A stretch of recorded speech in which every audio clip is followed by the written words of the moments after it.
dalam banyak-banyak air. Air hujan. Air apa yang anak yatim boleh minum? Air hujan. Air pahit. Bukan. Air kosong. Air manis. Air biasa, air biasa. manis. Give up, give up. Give up. Jawapan dia ialah Dutch Lady, minuman untuk keluarga. Pakai laptop. Laptop. Haram buat TV. Tak nak buat TV. Tak buat TV. Abang, you go run something.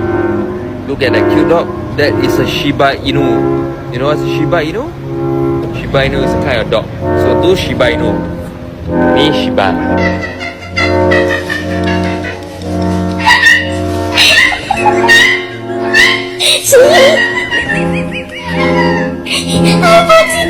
Oh, sikit ni.